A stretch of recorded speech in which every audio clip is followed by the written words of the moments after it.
কি মালকি এলাকায় নতুন নাকি? হ্যাঁ, কিন্তু আপনাকে তো ঠিক চিনলাম না। চিনে যাবা, এলাকার সব মেয়ে আমাকে এক নামে চিনে। নতুন আসছো তো, থাকো 2 দিন, তুমিও চিনে যাবা। কিন্তু আপনার পরিচয়টা? আমি হইলাম এই এলাকার চেয়ারম্যানের একমাত্র ছেলে। ও আচ্ছা, তার মানে আপনার নামই জারিফ, তাই না? আপনার কথা এই গ্রামে আসার পর আমি অনেক শুনেছি, আর তখন থেকেই মনে মনে আপনার প্রেমে পড়ে গিয়েছি। মাইয়া কয় কি সত্যি আমার প্রেমে পড়ে গেছো গা? তাইলে প্রেমে যেহেতু পড়ে গেছো গা, চলো বাইকে করে একটা লং ড্রাইভ দেই। লং ড্রাইভে কেন? তুমি তো চাইলে আমার বাসায় আসতে পারো, একটু পার্সোনাল টাইম স্পেন্ড করলাম দুইজন। মানে আমি তো তোমার প্রথম দেখাতেই বুঝা গেছি যে তুমি একটা আপডেট মাল। আর আমাদের গ্রামের মাইয়াগুলো কিরকম খ্যাত, মানে কোনো বুঝে না, মানে আপডেট জিনিসটা, আধুনিকতা জিনিসটাই বুঝে না। এইটাই না আসলে শহর আর গ্রামের মধ্যে পার্থক্য।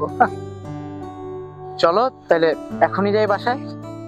আরে এখন না, এখন তো সন্ধ্যা, সবাই জেগে আছে, সবাই ঘুমিয়ে যা, তারপর। আচ্ছা ঠিক আছে, তাহলে রাতে দেখা হবে। ঠিক আছে, দেখা হচ্ছে তাহলে রাতে। চলতে ফিরতে কোকেন হে কোকেন।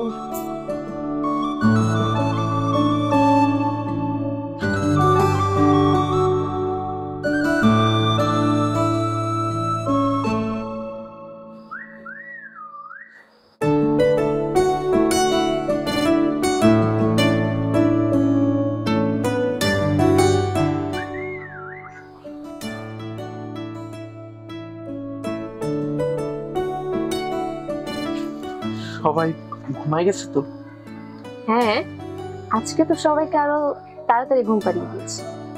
তোমার আসার কথা না? তাইলে আমরা কি এখন যাব? অবশ্যই যাবে।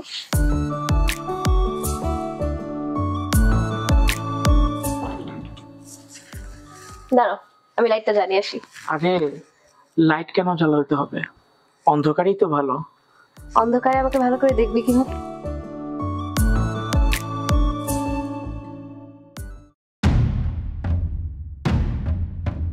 সারা এগুলো মানে কি বাদল? এই খালা, তুমি এখানে কি করো? তুমি না বলছো বাসার সবাই ঘুমাই গেছে, এটা নমুনা? কিরে, খুব ভয় লাগতেছে তাই না? ভয়ের কিচ্ছু নাই। আর তুই কি মনে করছস আমার বই নাকি তোর এখানে নিয়ে এসে মজা মাস্তি করার লাইগা? না রে পাগলা, তোর মাথায় মনে হয় সমস্যা আছে। তুই দা বুটি হাতে নিয়া তুই আমারে ভয় দেখাইতেছস চেয়ারম্যানের পোলারে। তুই হয়তো ভুলা গেছস গা যে 3-4 মাস আগে তোর মামা তো বোনের লগে ঠিক কি কাজটা করছিলাম, আরে যে মাইরা পানিতে ভাসাই দিছিলাম, ভুলা গেছস গা? আর তুই গত মাসে তো তোরও আমার ছোট ভাই ব্রাদার দিয়ে ইচ্ছা মতে মাইর খাইছি, ভুলা গেছস গা? আবার মাইর খাইতে হইব মনে হয়, তাই না? এই তুই চুপ কর। তুই মনে করছিস আমি ভুলে গেছি? না না, আমি বলি নাই দেখেই তো আজকে আমার মাইয়ারে দিয়া তোরে এখানে আনাইছি, তোর আসল রূপটা দেখার জন্য। তুই আমার ভাইয়ের মায়ের লোক কি করছিলি? হ্যাঁ, ওরে দর্শন করে তুই কিন্তু খেলতে হস নাই, তুই ওরে মায়েরা নদীতে পাঠাইয়া দিছস। আজকে তোরে আমরা কাইটা কুচি কুচি কইরা না সেই প্রতিশোধ নিব। দেখো খালা, তোমারে আমি সম্মান করি, এই সম্মানটা বজায় রাখো, নয়তো বা তোমার ওই ভাইয়ের মাইয়ার লগে ঠিক যেই কামটা করছি, তোমার এই মাইয়াটাও কিন্তু কম সুন্দর না।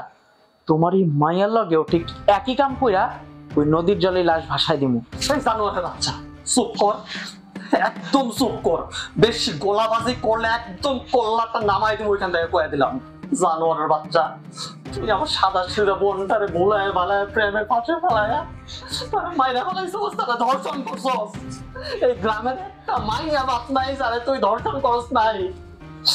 কিছু কইতে পারি নাই, কারণ তুই হইতাছস চেয়ারম্যানের পোলা। তোরা যদি কিছু কইতে চাই তবে আমাকে পরিবার ঠিক থাকবো না, আমাকে পরিবারের জেলে দিয়ে দিব মিথ্যা মামলা দিয়া। কিন্তু আজকে তো তোরে ছাড় দিব না।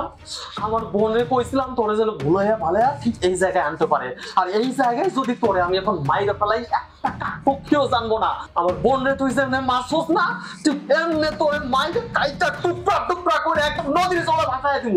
মামলা আমার নামে মামলা করব, আমার মায়ের নামে মামলা করব, কেউ যদি জানে তাইলে না মামলা করব, কেউ জানতে পারবো না। জানোয়ারের বাচ্চা তোরা ইসকা মাইরে ফেলাবো আমি। এখন এসব লেকচার শোনার সময় না আমার নাই। তুই মনে হয় ভুলে গেছস যে আমি চেয়ারম্যানের পোলা। এসব দাও বুটির ভয় আমারে দেখাইতে আসবি না, বুঝছো? কি দাও বুটি হাতে নিছিস কেন? কোপ নাকি মার, পারলে দেখি তোর কত বড় কলজা। কোপ মারলে তো কম হইব, তোরে তো আমি এখন মাইরে ফেলাবো, তোরে আমি মাইরে ফেলাবো না। ও মা গো!